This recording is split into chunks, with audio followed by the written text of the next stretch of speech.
Let's just do it, okay? Triple M's Big Breakfast. With Mardo and Margo. When you hear this music, you think of only one person.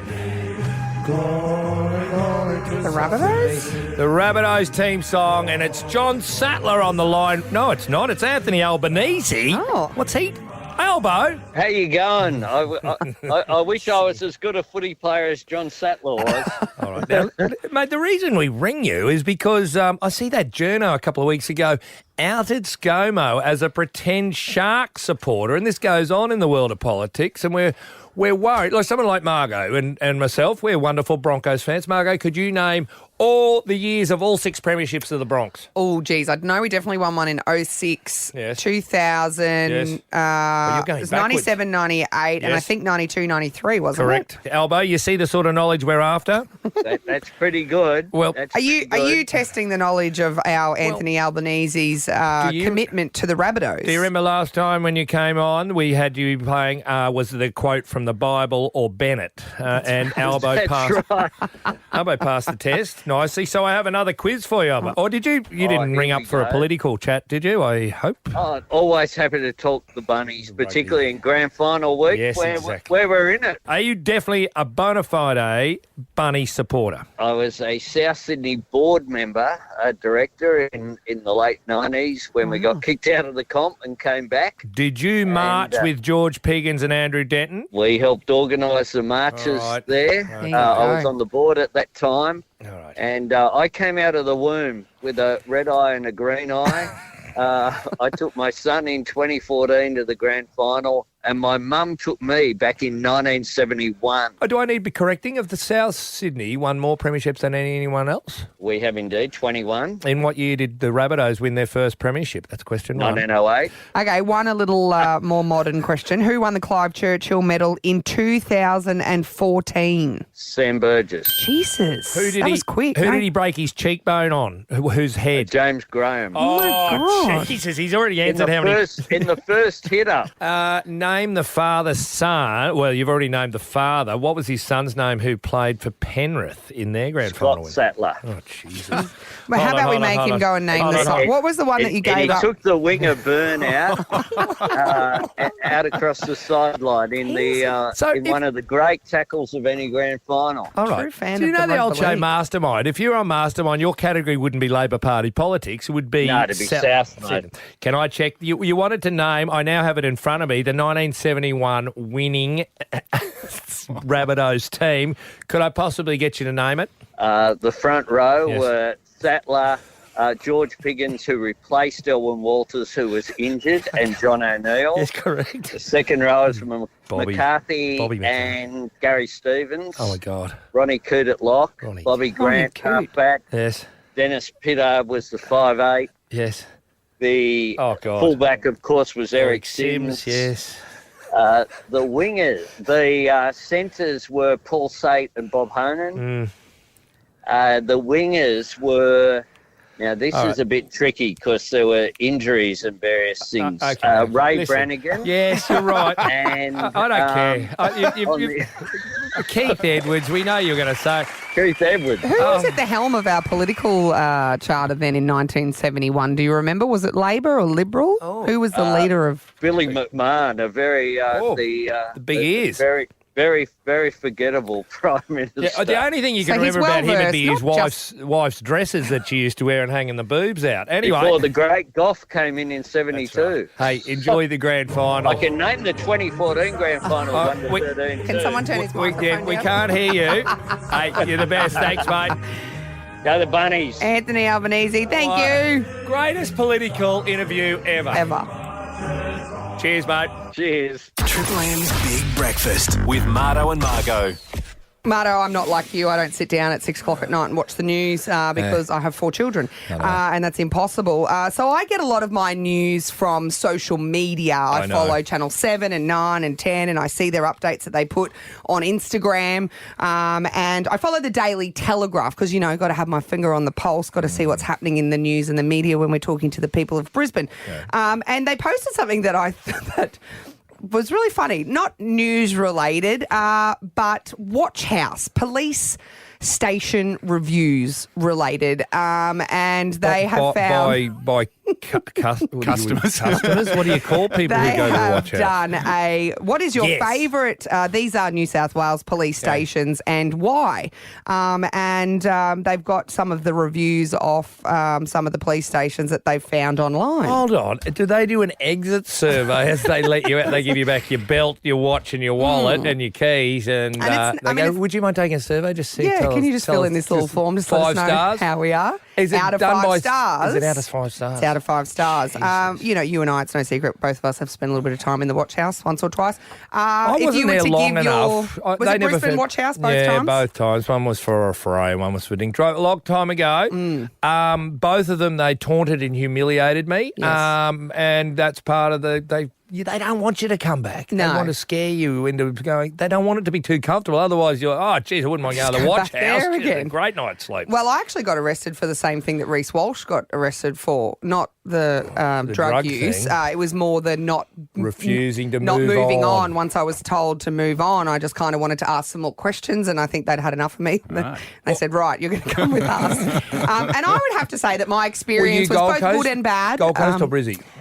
Brisbane magistrates, just here in Caxton Street, Yeah. I got taken. I would have to say good and bad experience, Marto. The bad experience was that they clipped me with the handcuffs and I got a little cut and a bruise and I was bleeding. Oh, Yeah, that hurt. terrible. However, when I took a bad photo, they take your photo. I asked him if I could view it just to see if I looked good, and he let me retake it. I was like, no, I'm not happy with that. Can I do another one? Jeez, that's He amazing. said, I haven't had that request before. No. I said, well, there's a first for everything. Anyway, What are these enough people about said? us. Yeah. These are some of the reviews of some of the police stations in New South Wales. We should tomorrow, 133353, give us your reviews Oh, my God. of Great Queensland police Best stations. watch houses Best in watch houses. Queensland. We've done the best hot boxes. It's Yes. only fair that we do Time. the best watch house. 10 out of 10. The New South Wales police station said would get arrested here again. Oh, at nice. Penrith Police Station. That's Penrith Police encouraging Station- repeat offence. Yes, but then they got 3 stars out of 5 because they were very gentle when they handcuffed me. Their patrol vehicle was very roomy and new. Overall, very professional. We'll definitely get arrested by them again for sure. Isn't that nice Thanks, Ryan. when you get slide into the back of a police car and you go, Newcastle, this is great. What about the Riverstone Police Station? 5 out of 5 stars. Met many friends in here, Oh, wow. So old school buddies? although it's a bit Or cold. same bikie gang? And the food is a bit bland, but overall it felt like a 3-star hotel. Next time I get arrested, I'll definitely make sure it's by the Riverstone Police. Stop it right there. Did you get fed when you were in watch house? No. You never fed me. How long was that bloke in there for? I 3 asked weeks? for a phone call and they told me I watched too many movies to shut up and sit down. What about the Blacktown Police Station? 3 out of 5 stars. Spent the Yeah. night in the lockup here. Yeah. The facilities were horrible. Only one choice of TV channel. Oh, Which played infomercials all night and fishing shows. I mean, who doesn't love a fishing You can show? learn something. Would be nice to add some more options. Maybe invest in a Foxtel Netflix. subscription. I'm sure your customers would appreciate it. Riverstone Police Station, very Yes. popular. Yeah. Met an officer named Sergeant Jim who was very nice. Handcuffs aren't too tight and the back seat of the cruiser is very clean. Oh, that's 10 nice. out of 10 would get arrested and fined $2,500 Oh, again. roomy handcuffs is so important when you're on your way to the Someone station. wasn't happy with the Toukley Police Station. 1 star. Oh, what did they do? Don't do home deliveries. Oh, gee, that's 5 to outrageous. 7 at the M's. Triple M's Big Breakfast with Mardo and Margo. Get the Toyota forklift advantage. Visit toyotamaterialhandling.com.au, Mardo. Time to talk the greatest game of all because The grand final. countdown 4.5 days. We all know that. And I tell you what, remember how Wayne Bennett on Saturday after his game, or Friday night after their game, he said, well, there's only one more game for me and one more game for Benji. Well, Benji ain't agreeing with that. Benji's never said to anyone it's his last game. He wasn't real happy yesterday. 36-year-old is now set to end his career an hour away from where it started in Sunday's grand final at Suncorp Stadium. Everyone else is telling me I'm finishing except me, so I didn't know I was finishing. He didn't know. Didn't realise. Haven't announced my retirement. Seems everybody else That's all has. right. Actually, that was quite cute. He was down the boys from Kebra Park, where Oh, yeah. Benji, when he came over from New Zealand when he was 13, he went there and they gave him a haka. I think it was a farewell haka, and that's when he blew up and said, "Oh, woo! Oh, hang on a sec. woo, woo! I might have another one in me." And we're talking about that, and the team lists are out and all that. That's what happens on Wednesdays before the games, and you look down the list, and unfortunately, I think we've announced it already, but We won't need to pay credit to one of the great club man, a man who's been cruelled by injury this week. The rug's been pulled from beneath him just before he's about to achieve his lifetime dream. If you missed it, Tevita Pangai Jr. has ruled himself out selflessly. Incredible. He is a part of the fabric of these Panthers, as Wally told us. Pangai Jr. played just 5 games for the Panthers. Apart from that. He played his whole season at the Broncos. Exactly. Year. There is one little uptick, and good on Pangai for Tevita for doing that and going, listen, I'm not going to stuff the team around. Because, you know, the guy who's going to replace him, he'd be wearing 16, jersey 16. His name's Spencer Linu. Okay, last year he was named in their team. Okay, the Panthers played the Storm last year and got beaten. Named to the team, got the flu in the week of the grand final, missed out. This year, his place in the team's been taken by Tevita Pangai, right? Yeah. Missed out again. Opportunity. So, opportunity knocks. You watch this guy. I don't even know what he looks like, so I'll find out Sunday. But I bet you he rips in. He's got 2 grand finals in him this weekend. Triple M's Big Breakfast with Mardo and Margo. You know, for top odds on your sports and race betting, there is only one place to bet, and that is topsport.com.au. Please gamble responsibly. Should we do that accident from Lockie from Joiner? Yeah, accident outbound on the Centenary motorway at the Middle Park exit. Left-hand lane is blocked and the traffic, of course, is banking up, so be careful. Talking sport, it's not all rugby league around here, you know. Folks, it's time to lift the leg. The lid? And explore the dark arts of sumo wrestling. We don't talk. I always say we don't talk. You know how they lift the leg up. Yeah. I thought you just mispronounced lift the lid. No, it was lift the leg. Yeah, you got it. Now don't forget, this is a sport that's been going since the 16th century, sumo, and I really don't think the Big Breakfast has spoken enough about sumo wrestling each morning. I hate to make assumptions because I'm not really familiar with sumo, but is it predominantly in Asian countries like Japan? Yes. Japan, going Tokyo. since 16th century. So Yes. there's been Do we going for do it here? No. They have been here and done an exhibition at one stage. These are enormous, and they start at the age of 13 in these sumo academies and just eat, and they got to grow the top bun. So they started the top bun, the top knot in men's sport. They were the first. They were the pioneers You're of the supposed top to have one. I don't know whether it's a handle or something to start throwing them around. They also made G-string for fat men popular. Of course, that's the other thing that sumo's really done to it. The reason I talk about it is because the greatest sumo wrestler of all time, a Yokozuna Hakuho, is retiring at the age of 36. His knees are 36, rooted. yeah. 36, his knees are Average player stuffed. of an NRL player? No, well, Benji's 36, and he's thinking, well, he hasn't said it for sure, but he's going to retire, and that's what happened. But this guy's not 78 kilograms or 85 kilograms. How big is he? He's 159 kilograms. That's He's not bad. 6'4", so he's one hell of a unit. You were saying to me the other day, you got to keep an eye on the calories to keep an eye on your weight. How many calories should you eat a day to maintain your weight? Well, it differs for men and women, but to maintain or gain weight? Oh, well, maintain. I think the average male is about 2,500 calories a day. Okay. Yokozuna Hakuho eats 10,000 calories a day. Holy moly. I don't know what's going to happen now. Holy He's moly. I know. He's won more tournaments. He's won more That is championships. a lot of food. That is a heap of food. His favourite meal is a broth that includes onion, green onion, ginger, mushrooms, eggs, whitefish, salmon, and beef. That's really healthy.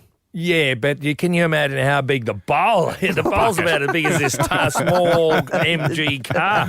Anyway, so we salute you, Hakuho. It's the first time we've ever mentioned sumo here. So what do you do in retirement after you finish when you retire from sumo wrestling? Eat less? I hope so.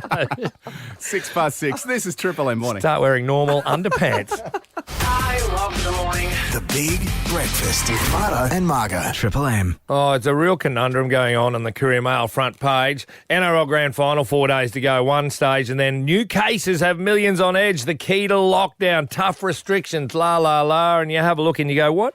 4 little cases, Southeast mystery outbreak.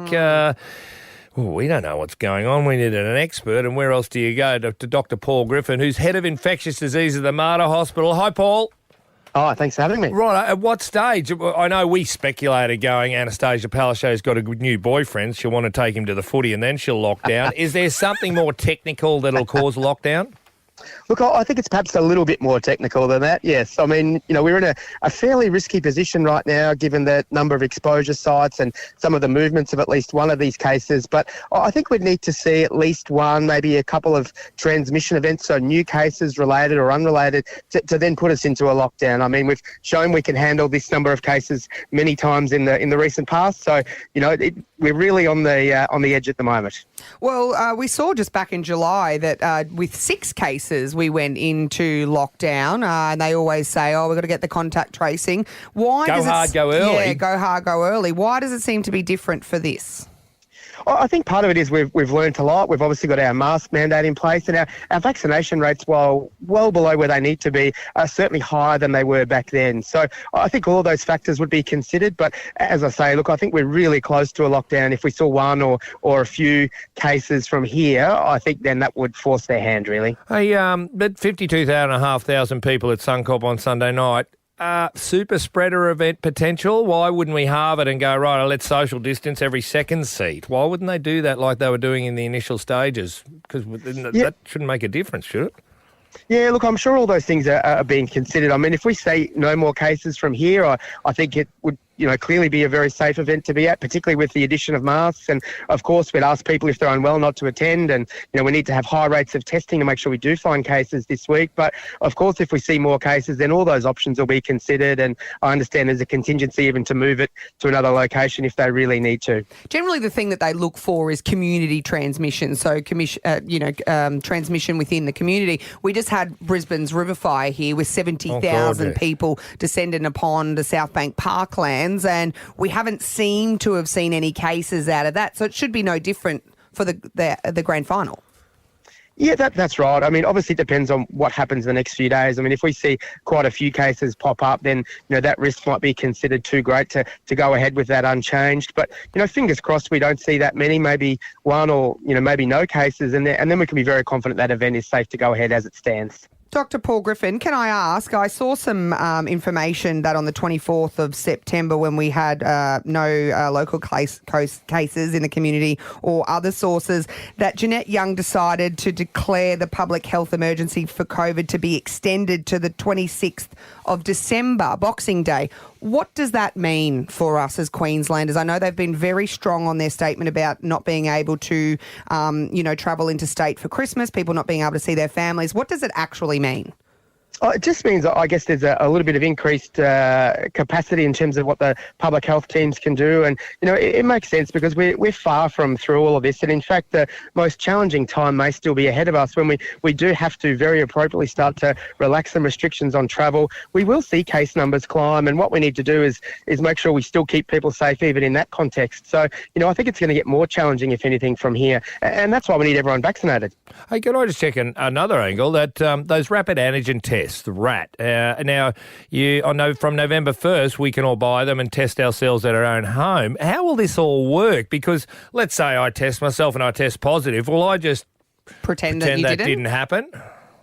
Yeah, look, that's exactly right. That's one of the risks. These rapid tests are going to be a huge part of, what we do moving forward, but they're not perfect and they certainly don't replace the laboratory-based testing. We've been really lucky to have, such high quality and rapid laboratory-based testing in this country. It's a big part of our success. These antigen tests, I guess, will help because you can easily do them at home more often. It's a bit of a crude screen, but basically, if people are positive, they still need to get it confirmed with a real test. And if you have symptoms, you need to be really cautious in believing a negative result because the last thing we want to do is someone to have a false negative at home with one of those tests and go out and about in the community and spread the virus. So they're going to be really useful, but we do need people to understand they need to be used in the right context. Paul, I know you're not a gambling man, but if you were, would you say the grand final is going to take place at Suncorp Stadium?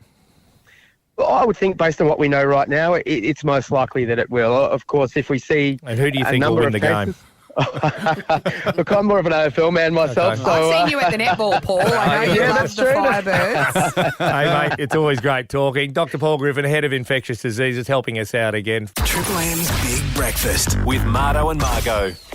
Margot, I know I'm the amateur economist on this show, and that's all I am, but I was reading again on the weekend, and, I love reading the papers going, this might happen if that happens. China's biggest property developer, okay, they build all the houses. They go, China's property is going crazy over the last 20 years or so.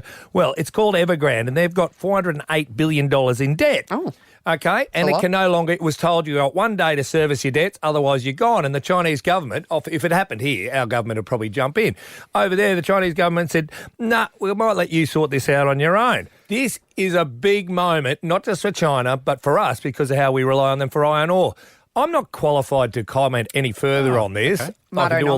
Yes, Martonomics is not going to cover this. We got to get someone proper. Scott Phillips from Motley Fool. Hello, mate. Guys, good morning. How are you? Well, I know I gave the brief. Is there any more you need to round this up for everyone? Oh, you did a very, very good job. So let's just recap it a little bit. Evergrande, as you say, it is the most indebted company in the world. Wow. That $408 billion you talk about. I mean, it's a stupidly large number anyway.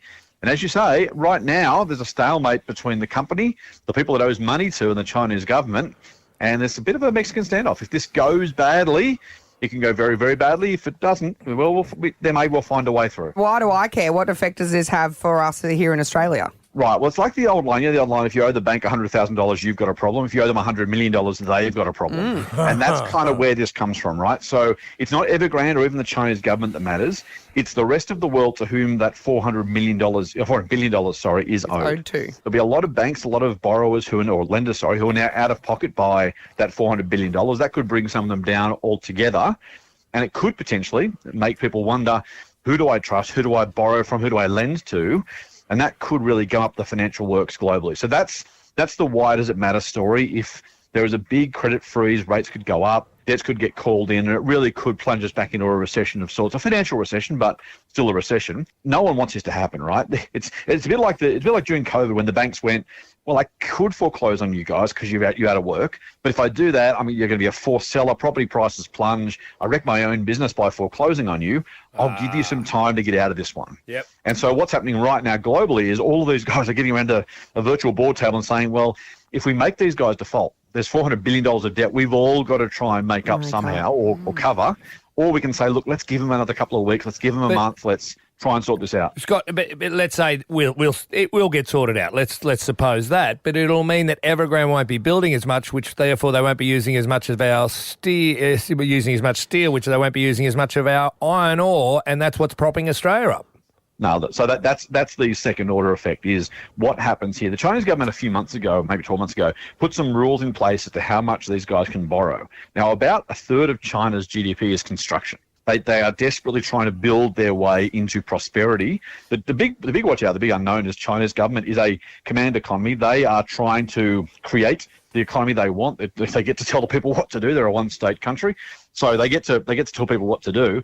If we get to a situation where they simply say, yep, this is all too hard, let's slow everything down, that's one thing. I have a feeling the Chinese government, look, they are an autocratic state, but they only exist unless the people revolt. And if you can keep the bread and circuses, food on the table, the economy growing, you're probably okay. So if I'm a betting man, I'm going to say the Chinese government find a way to solve this problem. They find a way to keep growth going because they know that's what keeps them sweet with the people and that's what keeps them in power. There are some circumstances under which the Chinese government could say, hey, we'll make people bring their money home to prop this up, and so they might force Chinese investors to sell Australian property or something like that, but it really shouldn't impact it. The Chinese economy is massive. The Evergrande is huge, of course, but even in the scale of the scope of the Chinese economy, it's reasonably small. So the credit impact could be big, but it shouldn't impact the Chinese investors or Chinese businesses doing business in Australia. Oh, now we can all get some sleep. Scott Phillips from Motley Fool. Thanks for making all us Triple M dummies a bit smarter. Right, I'm a simple man. If I keep it simple, I'm doing all right. Thanks, guys. The Big Breakfast with Marto and Margo. Margo, I think we're in the business of communication or something like that, aren't we? Well, we talk for a living. All right. We communicate with people and each other. I hung around with this really old mate of mine, as in, he's not old, the same age as me, but he's known each other for forever. Known each other for forever, and he and his wife have got a boat, and they escaped Sydney a little while ago, and we're up in North Queensland, and I spent some time. It's like 18 metres long, but big long boat. Jesus. All right, and I was quite fascinated by the whole thing because I'm a tinny type of guy, and I'm a jet ski guy, and I said, mate, how do you, when you got to park it, how do you know, like parking a semi-trailer? You go, well, I'm up here, how do I, and they've got cameras these days and sensors. On the trailer, you mean? Yeah, but they've got to back up their, they're trying to park that at a marina, okay? You got to make sure, you don't hit that, and there's other boats worth millions in these marinas. Yeah.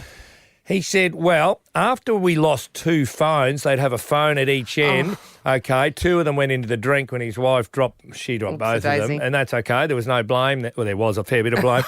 They went, listen, to make sure we stayed together as a couple because it was close to divorce because there was yelling, there was swearing. It started with that. Then they went, hold on, let's use our phones. Lost 2 phones. And then they went to these walkie headphone, like we wear headphones, with the mouthpiece. Like a wireless headphone. Like you see the singers and all that. Yep, they slipped them on and they talked gently and they said it saved our marriage. Incredible. Because we actually go, no, little left, right, left, instead of yelling out with swear words.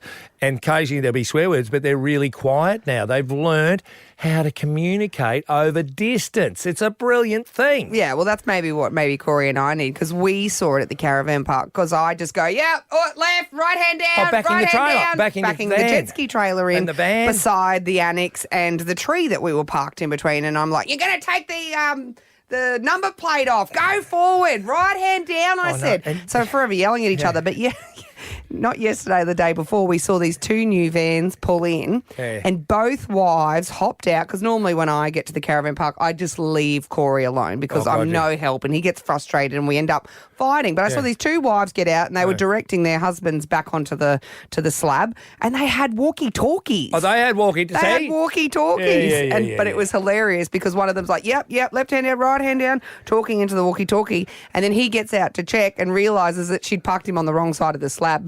But the door of the van opens. Oh, Jesus. Opened out the wrong way, so we had to go out and then come back in. Was there then yelling? And then there was yelling because she was then frustrated and realised she'd done the wrong thing. So then she's yelling into the walkie-talkie. I'm like, you don't need to yell. Hold on, can we open it up? 13353. When you're communicating with your partner over a long distance, like has he got a shed 32 metres away? Is he downstairs always working with noise? How do you communicate? My parents, we used to have an upstairs, downstairs intercom in the house. We had one of those with a wire, no wireless. And it'd be always, or one of them would always be flat. Can you bring down while you're up there? How good? We should how good's an intercom? Bring that. Or when you'd be talking onto your boyfriend late at night on the telephone, the home phone, Mum would get on the other end. Other phone. On the other phone and go, Margot, it's time to finish the phone call. I'm like, okay, Mum. All right. We want communication between couples or family, how you communicate over long distance. Because I know a lot of people probably say, we do it by text. Well, my daughter texts me from her Apple Watch in bed and her bedroom's like 10 metres away. I'm like, just walk down and ask me. That's a thing. Is anyone else still doing this? 13353, communicating within your property, your family, not over long distances, maybe over 40 metres. And it's the way you communicate. I'm just a yeller. I'm like, that's it, right? Left. We had no. Corey, can you bring that for me? This is news to me. We would never have suspected that you yell out. Can you bring that with you? It comes Maybe as a I need surprise like to all of us. one of those little microphones, Yell. What, like, please help me? Not one of those microphones. Now, you may only have so much noise left inside you, but you may have used it all soon. Big lungs, Marto, big lungs. Be careful. Chase from Camp Hill. About everyone else. 13353. Chase, how do you communicate? Well, I sit out in the lounge room of a 1-bedroom apartment, and my partner is about 5 metres away behind a closed door. Yes. So I text her and say, "Hey, Dale, what's for dinner?" How does that go down? Well, she usually goes, "You're an idiot," and say, "Come in and talk to us in person." But sometimes she might text back, say, we're just having chicken tonight for dinner or something like that. Chase, I reckon there's 90% of the population, that's how they're communicating now within the house. Well, text messages are free now, basically, between iPhones. You just iMessage everyone, whereas back in the day, you used to have to pay 75 cents a text. You're a wonderful idiot, Chase. Thanks, mate. Pete from Salisbury. Cheers, mate. Yeah, cheers, mate. But Oh, I didn't think he was still there. Can we... Pete from Salisbury has on the burner phone. We've got a fancy high-tech fridge. I've heard of these. That's got a digital whiteboard on it. I often come home to messages from my wife like, take out the bins, loser.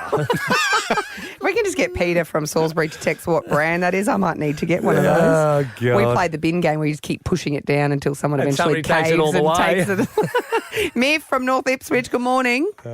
Yeah, morning. So it was actually my granddad and my uncle. They were repairing the roof on my grandparents' house. Yeah. And my uncle was up on the roof, my granddad was down on the ground, and we were inside and we could hear this yelling, it's not 50, any idiot can tell it's shorter than that, rah, rah, rah. Yeah. And we went outside and we actually worked out that my uncle was talking in metric and my grandfather was talking in imperial. Oh, no. So he was passing up cut sheets and the uncle was up him. Yeah, up him going, what the, can't you measure shit? And my grandfather saying, of course I can, I taught you how to do this. Well, I always get stuck on the measurements too, because you just said 18 metres when referring to a boat, but I always refer to boats in 60 feet. foot, well, yeah, so I don't know what 18 metres of a boat looks like, but if you said it was 30 foot, I'd in my head imagine and go, oh yeah. But they changed the metric, I don't know, 1970 or something or other. Who are you? Like when you have a baby, you don't say kilos, you say how many pounds it was. Because it's more. It's just what people know. It should be the circumference of head, because that's the hard thing. Daryl from Jimboomba, good morning.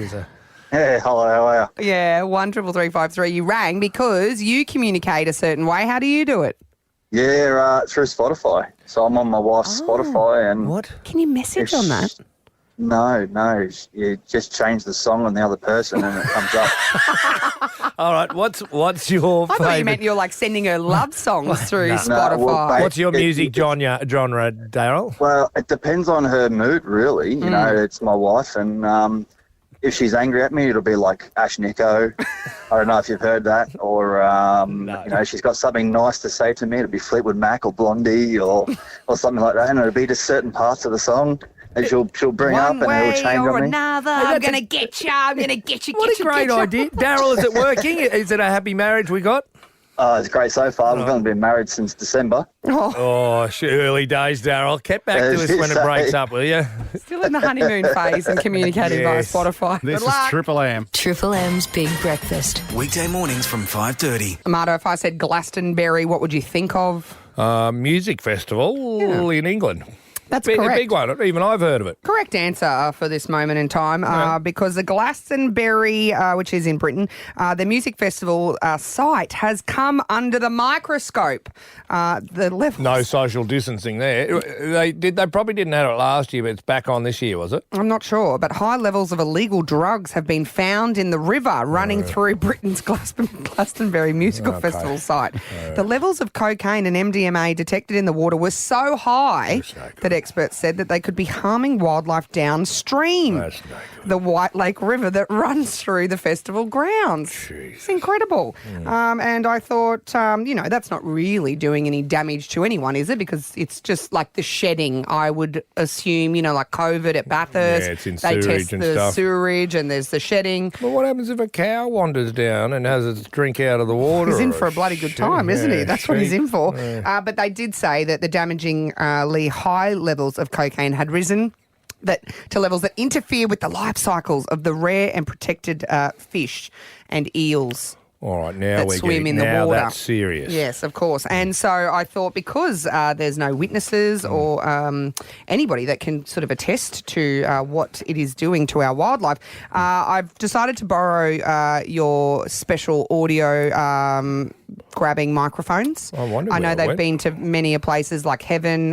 Buckingham Palace, the NRL dressing sheds. I mean, you even managed to get them into Anastasia's bedroom that night that Peter V'landys snuck in. Very special night. Wayne Bennett, I've been following him around lately. What do you mean? Did you I grab hit up them? the tech team and I thought, let's send them over to Britain to the rivers of Glastonbury and find out what's happening down there. Who's next? Pick me. Hi, I'm Dory. When life gets you down, you know what you gotta do? What you gotta do? Just keep swimming. Just keep swimming. Hi, that's good on you, mate. It's so pretty. No complaints from over there, I hear. They're having a great time. Sounds like a Storm's Mad Monday. It's Triple M. Wake up with the Big Breakfast. Weekday mornings from 5:30. 104.5 Triple M. I just talking before about you were out. It made me think you're out at Lake Mulgrave. Yes. You're driving in each day, and you were saying, what were you saying about one of the towns? And I said, We went to Calbar. Calbar. And I was trying to think, is it Calbar? No, it's Walloon.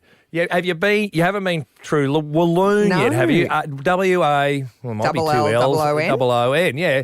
There's the Walloon Saloon that always makes me laugh. Clever. I love it. And it reminds me, a mate of mine's an architect. He designed the Yeppoon Lagoon. Oh, right. I have something of a fascination for and it's mainly I don't think there's anywhere in town does silly things like this, but it's mainly regional areas who go, I need a little bit of attention. I'll rhyme my place with Walloon stuff Saloon. you don't forget, because when we were at Calbar, we were passing through, and there looked like a great little hotel, the Calbar Hotel. So we stopped in, we had some lunch and a drink, and they had coasters that you could buy, and it said Calbar with a heap of cows' bottoms on it. Been there, dung that, dung that, cow dung. Yeah. And it's clever, but it's memorable. You don't forget that sort of stuff. Now listen, and then the other day I was driving between Airlie. I went to Bowen. I hadn't been to Bowen for 40 years. Where they do the mangoes. That's right. And I got a photo lifting the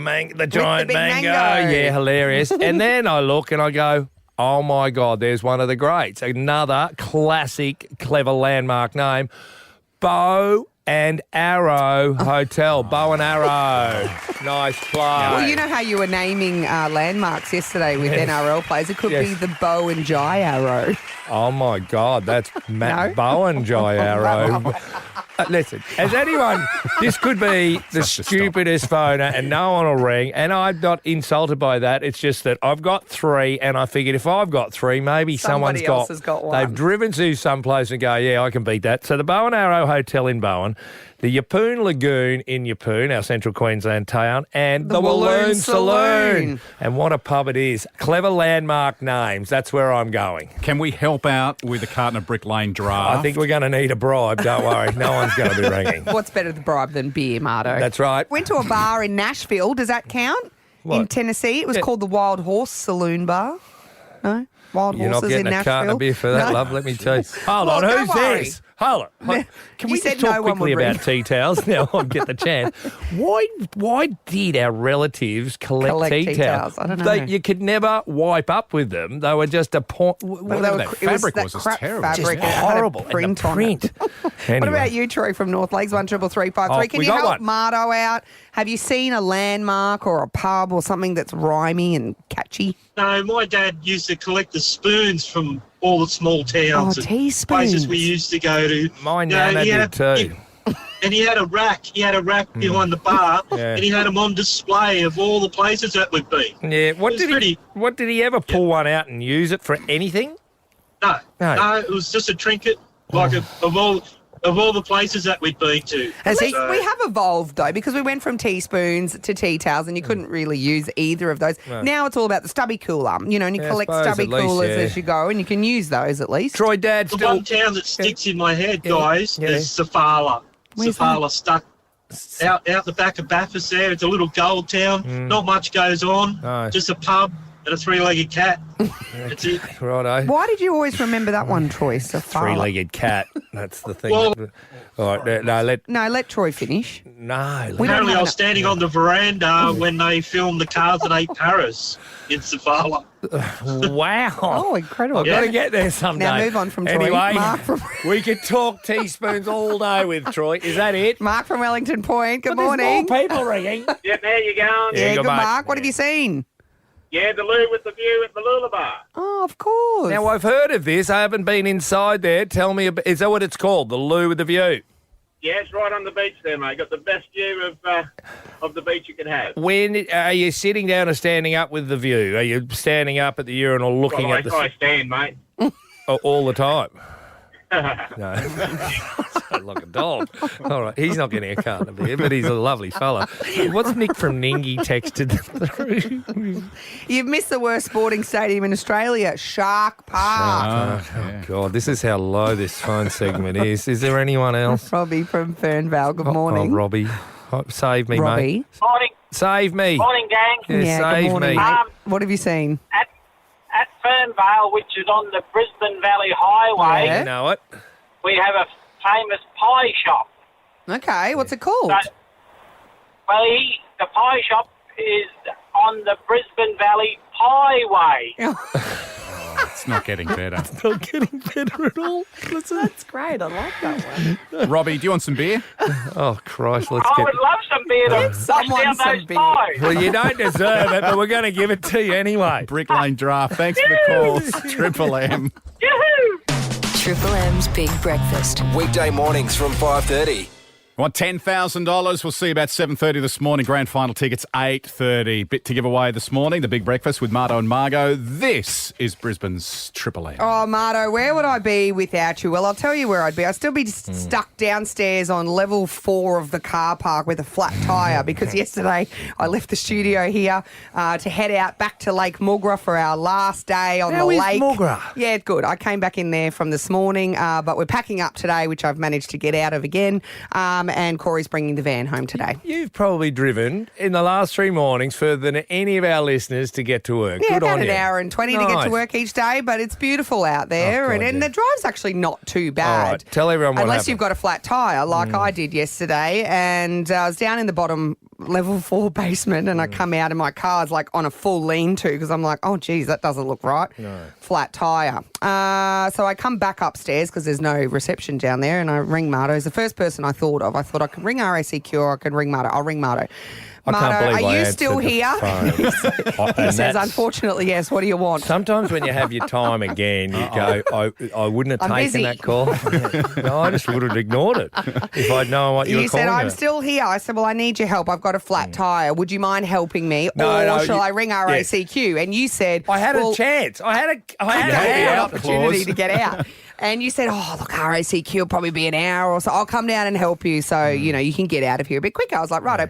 So we get downstairs and we both kind of look at each other and go, have you ever changed a tyre on a Land Cruiser before? And I was like, no. Me neither. You neither. Okay, well, let's Google a video on YouTube. Oh, that's right. We have no reception down here. We're in level 4 of the car park. That's below the ground by a long way. There is no reception. There's no reception. Oh, there was that tiny vague- little bit. There was vague 3G reception. And it was a South African guy. He was from Durban or somewhere on the He was Google. from Toyota Durban. That's the Toyota only video Durban. I could find. Oh, However, he Jesus. was changing a rear tyre, not a front tyre. Yeah, So so that anyway, wasn't helping us. so by the time we found all the tools, and there's about 10 bars you got to stick together to bloody, find the hole to get the spare tyre down because the spare tyre on a Land Cruiser is up underneath the butt. It's not just lift up the flap like you used to and pull the old spare tyre out. it. On the Land Cruiser Ute, I know, you just go straight in and undo that. It lowers on the chain, but Yeah. I could not find the bloody... couldn't find it. Where's the hole? Some Well, it was in familiar under story. the tailgate, Where's the hole? wasn't How do I get in We there? had to fold down the boot and it was in under the flap in under there somewhere. Anyway, Yeah. we managed to find a point. That was the hardest part, wasn't it? We couldn't find the jack point under the we front. worked really well together. There was no arguing. There's No. just with the big If there was calm. ever an opportunity to go on the block together, you and I could. Oh, I no. Anyway, we found the jack point. We got it up. We changed the tyre. And we had about, I reckon, 6 or 7 people drive past that work here in the building, incoming and outgoing. Not one of them stopped to say, oh, you two right there? What are you doing? Except one who works for a rival radio station and she pulled up and started Lovely videoing us. And she said, I'll send you the video. It'll be on their radio show this morning, I'm sure. Didn't offer to help. The numpties from Triple But said, M. oh, look at you, Marto. You're incredible. I and didn't all hear I that. had to offer was a pair of dirty hands from wheeling the tyre around. Marto's so kind. He's like, oh, no, Margot's been down here helping me. It's not just all me. Marto gets up looking like he's just run a marathon. He's red. He's sweaty. He's puffing. And there I am just going, oh, look, I've just broken a nail. You know? No, I'm going Not a bead of sweat coming off my face. And let's not forget, you are the daughter of a guy who owned a tyre shop, Big point. Cam. And you'd never change a tyre. Never changed a tyre. But I've you were never bloody had to good. You before. got into it, though. You pumped that thing up, and then we realised we were pumping on the wrong point. Wrong point. And then we, It's a bit dumb and you were dumber. tremendous. I'll give you a rap on that. But You I had a bloody go. I have to say thank you so very much for your help yesterday. Last because time I'm ever answering it ended one up of your taking us an calls. hour and a half. Yes, I would have been better off calling RACQ. An hour and a half. This is Triple M. We were sitting around the campfire the other night and they had lots of questions about caravans because they're looking to trade in their camper trailer. Oh, they had caravan envy. They had caravan envy. They're looking to cash in on their camper trailer and look to join the caravan club. Now, remember, that Austrac trailers out there at Rocklea, they went nuts last year during Incredible. So I don't know if they shouldn't have any worry selling a used one, I wouldn't think. Well, not a used one, Marto, because the used ones are going gangbusters because this is happening. We're in a recreational vehicle renaissance. With international borders closed, those who can are exploring our own country. But the booming demand is creating a caravan shortage. Oh, Jesus, you should have seen them up North Queensland too, the nomads. Because the nomads, all the New South Wales and Victorian grey nomads have gone up there. They've got no intention of going home. They're everywhere. They're pests. It's a plague like It's not just mice. grey nomads, Marto. It's everybody because caravans are a family thing now too because holidays are expensive. It's expensive to stay in hotels. And then once you're in the hotel, you're just stuck there. Whereas in a caravan, it's like a home on wheels. You can take it wherever you want. You can pack up. You can pull up at the beach. There's free campsites, heaps of places. In Queensland, we're so very fortunate here. There's so many beautiful places. You can just pull up on the coastline or like us, go out west and pull up at a lake. You can throw some motorbikes in the back and go bush and do motorbike riding. Like there's so many options. And Jeez, I think I'm going to go and buy one now. Everybody's doing it, Marto. You should do all the cool kids are doing it. But this is the only problem with that.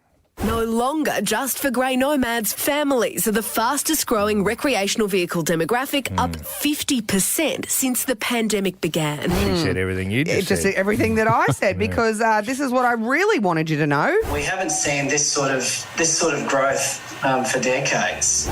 Well, it's a golden era of caravans. Yeah, basically. So a friend of ours, he bought a second-hand caravan that 6 years later he just recently sold to buy a new one, and he got more for the caravan 6 years later than he paid for it 6 years ago. So basically he's invested because we used to see cars and caravans and things like that being depreciating assets, but now people are making money on them. Last 2 days I've seen 3 different articles, stories on telly and in the paper and stuff about cars, exactly what you say. Yeah. Land Cruisers selling for like $20,000 more than what this is used ones, than what they paid for them.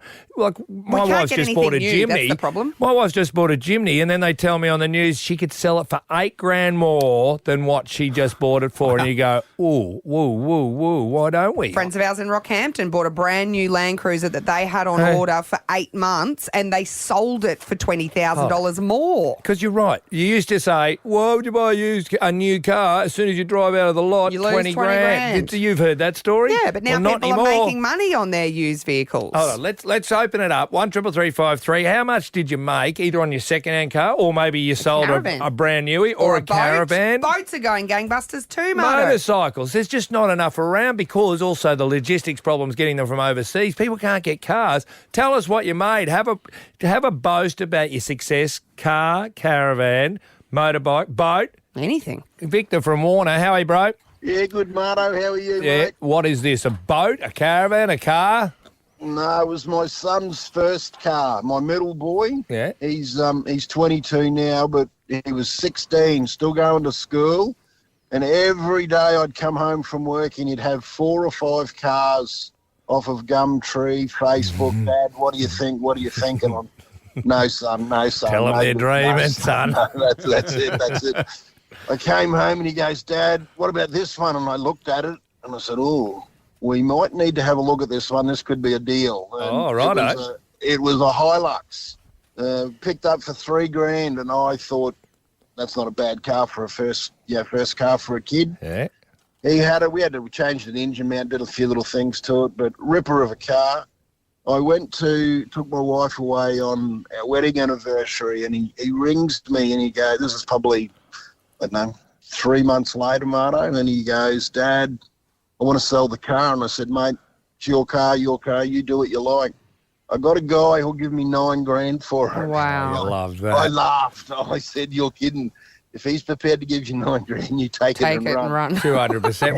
What's he driving? Yeah, he did. What's he driving now, Vic? Patrol. Oh, God, for a 22-year-old. It's not bad life, Incredible. Is it? I love it. What about Mark from Gales? He understands what we're talking about. He bought a Nissan Navara, right, in 2014. So what's that now?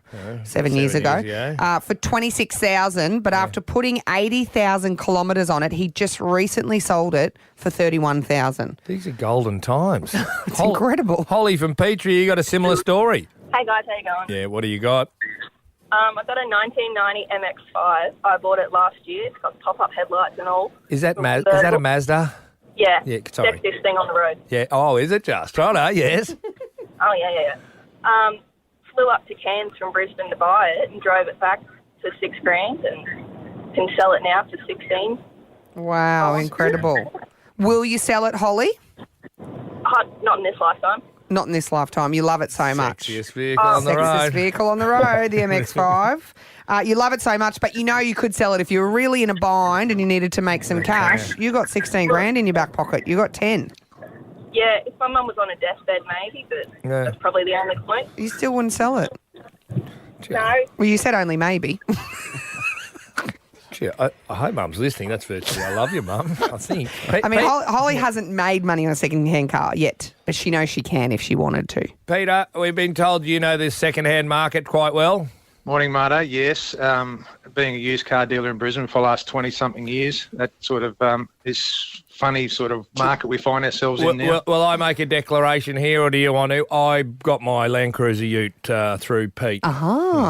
Peter, is this something that's just been highlighted by, the current restrictions we face, at the moment, or has this always been a bit of a thing? Have used vehicles, ever been highlighted so heavily before? No. See, what we had, the first stage of COVID, everyone sucked money out of their superannuation and thought, what do I do with it? I'll buy a car. Yeah. So we had a wave of people coming through updating their vehicles. Righto, that was part one, yeah. Part one. We had people buying light commercials when they lost their job, so they decided they'd start a little courier business or they'd buy a van and do that. Really? That was part of part one as well. Yeah. And now you've got a combination of Holden not being in business anymore. People are snapping up classic Holden light commercials. If you go out and try and buy, say, a 15-year-old Commodore Ute, you'll struggle. What? Yep, you can't buy a VZ Commodore Ute there under used to be 200,000 Ks anywhere. They used to be everywhere. Another thing that I've noticed is lots of big, like Chevy trucks, big F trucks, big Dodge Rams getting around. Was that because the government gave us that instant tax write-off or whatever it was, where they said if you spend all your money, we'll give you... Possibly. I mean, the importers have brought those in to fill a gap because you can't buy anything else, a Falcon Ute or a Commodore Ute anymore. And if you need to tow a large caravan, you're not going to do it with a Hilux. You might do it with a Land Cruiser. But the problem is now you sell your car, you've still got to buy into the same market for another car. Correct. Well, I'll be out on the road today trying to buy stock, and if I come across a Commodore or a Falcon Ute that I can buy, it'll be a bonus day. So are you finding shortages at your car yard? You just don't have anything to sell? Is that part of the problem? Correct. If we can get it, we can sell it. Gee, so there's no problems for you. And are people really paying overs, Peter, Oh, yeah, absolutely. How much buying? We probably 25%. And do they know they're paying overs, but they don't have any other choice because that's just what the market is Well, that's stipulating? what the market is. I mean, these days everyone is an expert because they've got car sales in their pocket. So they're looking and comparing what else is in the marketplace. And, everyone's prices are pretty much the same. I know. What's your best advice to someone about to buy a car, whether it's a cheapie or or selling? Yeah, what would you say? Do your research. Make sure you don't buy a repairable write-off because there's plenty of people in the marketplace exploiting that aspect at the moment. So do your due diligence. Do a PPSR. Make sure there's no money owing on it. Make sure it's not a repairable write-off. Or come and see someone like yourself, Peter. Oh, sure. Correct. I'll give him a plug. Super Merc. Thanks, Pete. No worries, bud. It's the end of the podcast. What do you know? So tune in tomorrow and catch the show. Triple M.